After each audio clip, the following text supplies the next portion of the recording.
Hello friends, good morning.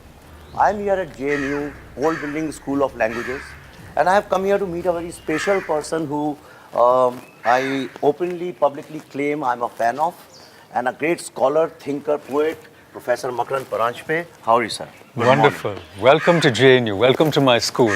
Thank you. Can we sit here on the stairs? Of course we can. थोड़ा ज़मीन से जुड़ के बैठते हैं. बिल्कुल, बिल्कुल.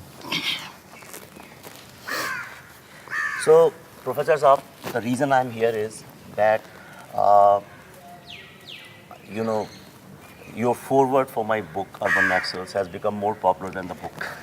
Everybody is reviewing your foreword than reviewing the book.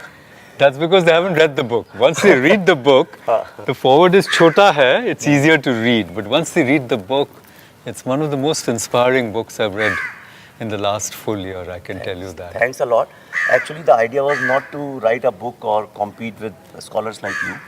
My idea was to discover India and figure out, because India culture, Indian thinking, Indian philosophy has been my passion. And I want to understand it. And I think one lifetime is not enough to understand the complexity of India and its people. मुझे ऐसा लग रहा है कि हम बहुत सारे political concepts को, बहुत सारे हिंदू इंडियन कॉन्सेप्ट्स को बहुत कॉम्प्लिकेट करते हैं. We make intellectualize them and make them complicated. That's why a lot of people who instinctively understand but get confused when there are too many narratives come in. So my purpose was I wanted to discuss with you so that you can make these concepts more comprehensible, make them people understand. तो जो सबसे बड़ा India में आज confusion है, that is about this left and right. लोग कुछ बातें लेफ्ट से भी अग्री करते हैं, जैसे मैं भी कुछ चीज़ों से अग्री करता हूँ. I believe in LGBT rights, okay? So do I. So do you, yeah. And I very strongly believe that women should, in India, if the revolution has to come, it has to come through women. But कुछ चीज़ें right की भी लोग agree करते हैं. So they don't know India में left right क्या. Are we a unique country? Yesterday I was asking somebody कि भाई ये बताइए कि जो इंडिपेंडेंस मूवमेंट था वो लेफ्ट विंग था कि राइट विंग था. People don't know, क्योंकि एक तरफ भगत सिंह का भी एग्जाम्पल है, एक तरफ बहुत स्टॉन्च हिंदू कंजर्वेटिव लोग भी इन्वॉल्व थे. तो can you explain to me what is this left right, and especially is the concept of liberalism relevant in India? Because हम ये तो अमेरिकन कॉन्सेप्ट है लिबरल, तो यूरोप में भी मेरे ख्याल से शायद है अब है, पर शुरू में तो लेफ्ट राइट नहीं, शुरू वहीं से हुआ है, यूरोप से. तो आप ये लिबरलिज्म के बारे में बताइए and tell me, is it relevant in Hindu society and Indian society? See, these are very important questions and fundamental questions, and I think we are living through what I call a muddledom, कि किसी को conceptually कोई clarity नहीं है, और उसी की वजह से a lot of confusion happens, especially among the youth, and they get easily, you might say, diverted, influenced, even brainwashed. And I think if you want to read about it, read his book, because these are the ecosystems in which younger people and their idealism gets both tapped and trapped, and then they are taken and made to do certain things which are really bad for them and also for the country. But let's start with liberalism. Actually, liberalism arose in Europe. You know, it was an economic ideology or idea, and the whole source of that, conceptual, you might say, discourse comes from the word free. Libere means free. Yeah. So liberals were those who believed in the free market and individual effort and not in state control.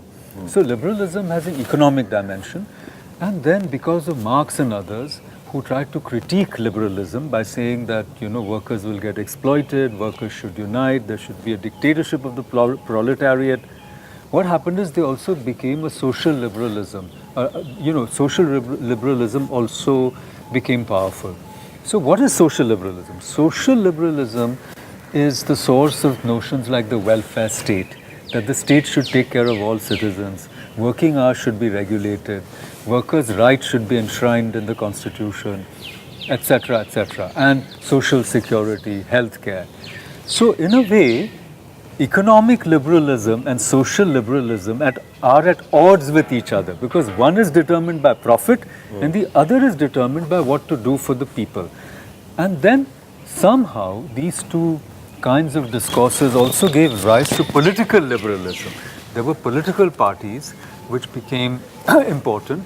Like in Britain, there were basically two parties. When Parliament became supreme and sovereign, and when the powers of the king started receding throughout the 17th century, 18th century, eventually the political consolidation resulted in two forces, the Whigs and the Tories. The Whigs were the conservatives, and they represented landed and upper class interests. And rather, the other way, the Tories were the conservatives, they represented the landed and aristocratic interests, and Whigs were economic liberals. They were the rising middle classes who were capturing the state and also the business interests in Europe. And then at the beginning of the 20th century, a third force came called the Labour Party. Yeah. So this is what happened in Britain. Now in India, this is echoed, but in a very, I would say, strange way. For example, Ranade, Gokhale, you might say Dadabhai Navroji, Firoz Shah Mehta, the original Congressites were basically liberals. They were economic liberals also, and they were also social liberals, you know. And the so-called conservatives, people like Tilak, you know, Bipin Chandra Pal, Sri Aurobindo, you know, were also economic liberals. And the best person who united these two groups was Mahatma Gandhi. He was an economic liberal, and yet he was a deep conservative when it came to, he said, I'm a Sanatani Hindu, and yet he was the greatest reformist. So this liberal conservative tangle came to a head with Gandhi, because you had Garam Dal and Naram Dal of the Congress, and Gandhi bridged the gap between the two. He was a liberal in the sense he believed in non-violent and constitutional means of agitation, but he broke all the laws of the British Empire. So he was both extremist and moderate at the same time. He was both liberal and conservative at the same time. Now we come to the second question of left and right. What most people don't know is that when we fought for independence, the left and right came together against the British. So Savarkar, who was in a sense right-wing, and Bhagat Singh were both revolutionaries. And among the people who went to the Andamans or were hanged by the British for so-called terrorism, the leftists and the rightists were hung together. You know, so there were Arya Samajis like Lala Hardayal and Bhagat Singh, who was a leftist. So I think the problem is a post-independence problem, and we have to understand its genesis actually in this environment, because the left never accepted India's independence. The communist parties felt that the bourgeois revolution was a fake revolution, or rather one step, you know, in the real manifest destiny where communism would seize power. So as soon as India became independent, they wanted to launch another revolution where they would capture power, and Nehru knew that. So he also, in the first sedition, you know, of independence, both the left and right were targeted by Nehru.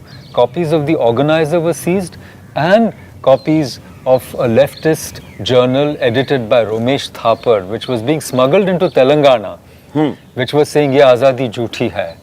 This was a slogan, you know, coined by the Communist Party of India. What? This I have got. Ye azadi jhoothi hai. Ye azadi jhoothi hai. Desh ki janta bhooki hai. Something like that. That was immediately after independence. They coined this slogan, saying this is a bourgeois revolution. The real revolution is to come. So the left-right jhagda started there. Till we pushed out the British, we were more or less okay. And even M.N. Roy, you know, he changed his stripes. He was with Lenin, and then he became a radical, you know, humanist, etc., etc. And you know very well that in 1942, when there was the Quit India movement, the left changed sides. You know, so they didn't do much for India's independence, frankly. And the final thing, which is also really interesting, is that what happened in Europe was that the fascists who led, you know, Italy at the time of the Second World War, Mussolini, and the communists were mortal or sworn enemies. And that enmity was brought to India. So the RSS is considered fascist by the left. So in Kerala, the killing fields of Kerala, there they're playing out a very old European script, where the so-called leftists are killing the so-called fascists, you know. The communists and the fascists are killing each other in Kerala. And finally, it was none other than Comrade Sitaram Yechuri, or rather, sorry, I must say, it was Comrade Karat Prakash, who's also an alumnus Yeah, of JNU, as is Right. Sitaram Yechuri, he said, please don't call the RSS fascist. He said it publicly. So I'm Really? saying, well, I mean, it was reported, so I believe he might have, which is to tell the cadres, don't import a European fight into India. Right. So, I mean, see, the thing is, ये liberalism के चक्कर में a lot of illiberal people who are anti-right wing, so-called, or who are anti-RSS, they believe they are liberals. And I have met some of the most illiberal people in the liberal wing. That is another paradox I have never understood. Because I believe liberal are those people who do liberal things. Simple. And now the biggest problem is that in India, the left. Can I just come in there? Because it's yeah. very, very profound what you said. See, the bedrock of Indian liberalism is actually Sanatan Dharma. Absolutely. Which they don't want to acknowledge. Yeah. Because in Sanatan Dharma, there's plurality. Yeah. There are many approaches to the divine and many approaches to social arrangements as well. Yeah. And there is a choice given to an individual. Now, our left liberals are paradoxically very intolerant. So they are not liberal. Yeah. See, they feel that only their ideology is right. Right. And they bully everybody who disagrees with them. And they practice what I call, you know, a modern form of untouchability. आपको बहिष्कृत कर देते हैं. Of course.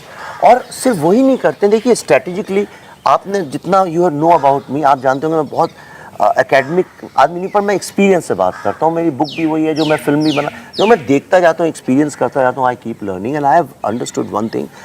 What they do is they very systematically first they discredit, right, all Indic thought, Indian thoughts, जो सनातन. अब क्या सनातन आप बोलो तो लगता है ये तो कुछ कंजर्वेटिव हिंदू हैं. Okay, they don't know this is Professor Makarand Paranjpe sitting in a short, a modern man who believes in all liberal values, who practices, not just believes. Now, Sanatan is, in my mind, see, we are a very liberal society. Yes. US and everybody says कि America बहुत diversity बहुत है, India में इतनी diversity नहीं है. I'll tell you where is the difference. As I understand what diversity is, in America, there are Chinese, Indians, Taiwan, Koreans, there are people from all over the world. But they have their own ghettos. Everybody lives in their own communities. I have never seen Chinese and Indians interacting. In fact, Indians and Chinese interact more in India than they interact in US. Or people from different countries interacting. So just putting people geographically there and demographically say, yes, we are a diverse country.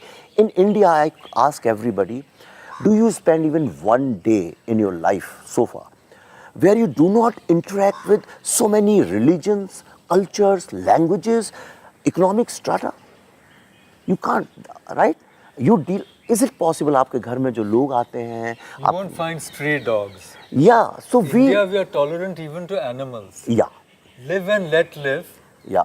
Now, some days when there are very few students in my classes, because JNU में attendance तो है ही नहीं, I have a couple अच्छा, of attendance dogs. क्या है? मतलब Attendance मतलब compulsory नहीं है, अब उस पे agitation चल रहा हाँ, है. I know. Even minimum attendance is not required in JNU. So sometimes the dog or so comes into the classroom. Oh, So really? we welcome them also. मैं ये कह रहा था. So I agree we are the most diverse and one of the most diverse and plural societies in the world. उसके बारे में तो कोई शंका ही